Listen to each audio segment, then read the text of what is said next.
What do we really know about who we turn our loved ones over to? No! Billy Chemirmir terrorized, murdered, and robbed at least 27 vulnerable seniors. While she was being smothered to death, I was sitting on my couch watching football. Initially, did you suspect foul play? We did not. They say, give people the benefit of the doubt. That's the most insane thing I've ever heard in my life. Shannon was told her mother died naturally. No one thought twice. But there was a serial killer stalking and gaining access to elderly widows, just like Doris. By posing as a caregiver or maintenance worker, he would suffocate them with their own pillow and steal their jewelry. It took one lone survivor to lead police directly to the killer. I had no clue that there were senior murders, robberies going on throughout Dallas and Collin counties. What stopped the killings was an amazingly strong woman, Mary Bartell, survived her attack. I knew instantly when I saw those two rubber gloves, my life was in grave danger. He said, "Don't fight me, lie on the bed." He just smashed pillow down hard. I passed out. When Mary Bartell was attacked, the Plano police were made aware there had been a suspicious man loitering, and they were able to retrieve the license plate.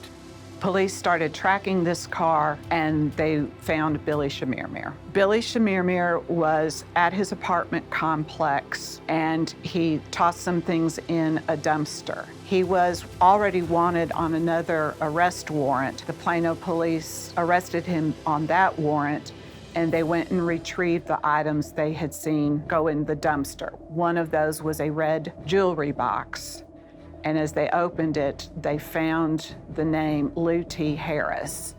The Dallas police arrived on the scene at Mrs. Harris's house, and they found Mrs. Harris deceased. When the Dallas crime scene unit went to the murderer's apartment, they found gloves, other jewelry, and more receipts from the Cash for Gold properties where he had sold the stolen goods. This murderer was just sheer evil.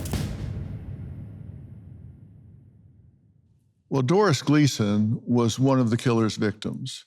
Her daughter Shannon says she feels like she failed her mom. Why do you feel that way? Dr. Phil, when my daddy was dying, my mama and I held his hands. And in trying to ease his passing, I promised my dad that I would take care of mama. So when he left, that was my charge, to take care of my mother.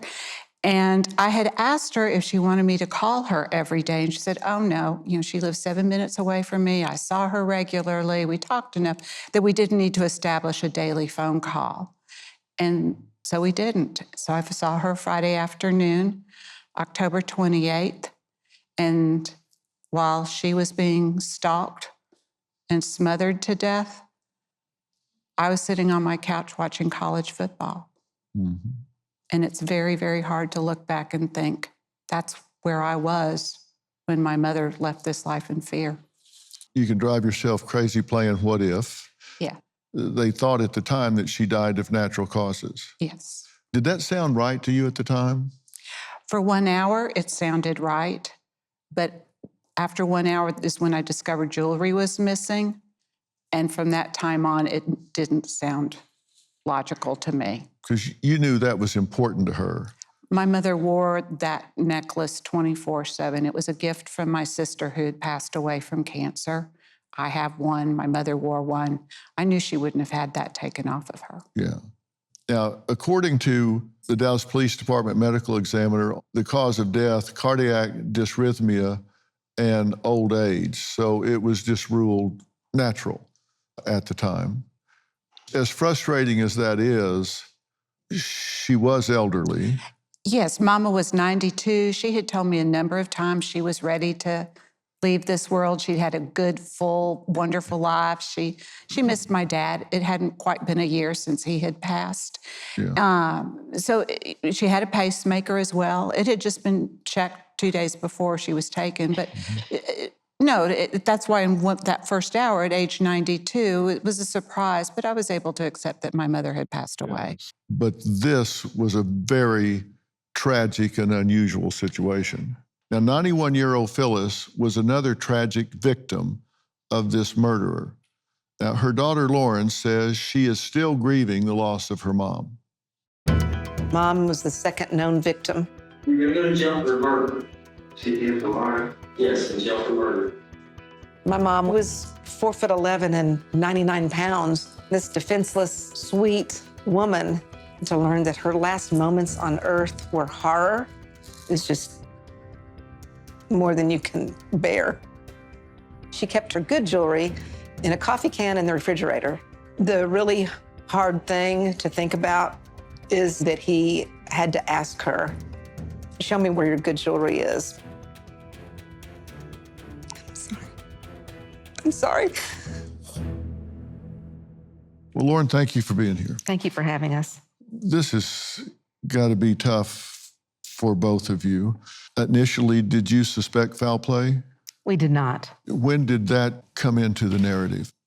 So my mom passed away in May of 2016. We thought she died of natural causes. We did not learn that she had anything missing for over a week because we were out of town when this occurred.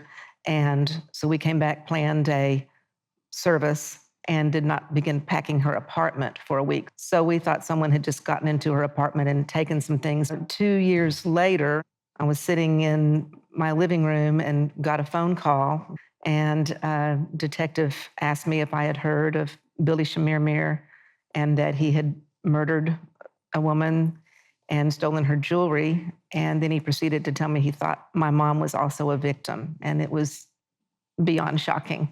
Mm-hmm. You think that your mother opened the door for the killer? We know she opened the door for him. Okay. She would never have thought there was anybody walking in those halls and stalking and killing women. She felt very safe. She felt like she was in a safe environment, and we thought she was in a safe place, but obviously she was not. What made you pick this particular senior living community? Actually, my mom picked it. She wanted to move from the house that she and my father had been in for 46 years. Mm-hmm. He had passed away over a year before. Mm-hmm. She was tired of maintenance, and she was very excited to move to Edgemere because it was a lovely place with wonderful activities and just a great life. And she was very vibrant, active. She was amazing. She was 91 years old. You would have thought she was maybe 80. She was so sharp, so fun. My brother and I always said that she would live to be 100. So she was quite a woman. Yeah. Now, the police exhumed your mom's body. Yes. Was that a difficult thing for you? Very difficult. In fact, we had a little private service at the time when we were able to reintern her. Mm-hmm. So that was very hard, and yet we knew if that was going to help solve some crimes that we needed to do that, and so of course it was their decision. And what did they find? Well, they found evidence of bruising and things that looked like she had been murdered. That she had been held down. She had been held down, yeah. And she had been. They found bruising and That's right. And all. Okay. You say the hardest thing is thinking about the terror that your mom was feeling when she died, what she must have been going through in those final moments. And that's hard to live with. It is very hard. And you do think of the horror and that she knew she was being murdered, but I have to go past that to that the next moment, the next moment she was in the arms of Jesus. She had a strong faith, and Jesus promised, he made a promise, I will give you eternal life. You will never perish. No one will snatch you out of my hand. We know that Billy Chemirmir snatched her out of our hand, but we are confident that she's in heaven. That's what gets us through. Yeah. Plus the, the fellowship of Our sisterhood, sisterhood. our family, our SOSS family, Yeah. the other victims. Yeah, for sure. From the day I heard my mother had been murdered, I viewed this murderer as a sociopath. Have you been diagnosed with any mental illnesses? Not, never. I'm just a cool person. Actually, I don't suffer any anxiety at all. I'm just cool. I'm just relaxed. I'm just fine. How do you smother an old woman and be a normal person? Well, you don't. There's nothing normal about that at all. Billy Chemirmir may think he's cool, but that's not the word I would use to describe him. For 2 years, he used independent living communities as his hunting ground to target vulnerable and trusting seniors. Now, how cowardly is that? Mostly widows. He smothered them with their own pillows and then stole their jewelry and headed straight to a pawn shop. The police department was able to track from the murderer's cell phone how he would leave the property, and then he would go to a cash for gold business, often within hours of having just committed the murder crime. We had video of him going inside the facilities where he sold jewelry. When I saw that video, I was revolted. The murderer walking into a cash for gold property, laughing, talking, and selling these stolen goods from the person that he had just murdered. He received $90,000+. He was paid 10 cents on the dollar. You can do the math of the value of all the items he stole. Those items, the sentimental value outweighed any dollar value. Well, Lauren's mother, Phyllis, along with 2 other victims, lived at Edgemere, an independent living community, and Josh was a security guard there. He confronted the killer on multiple occasions. He says it haunts him almost every day.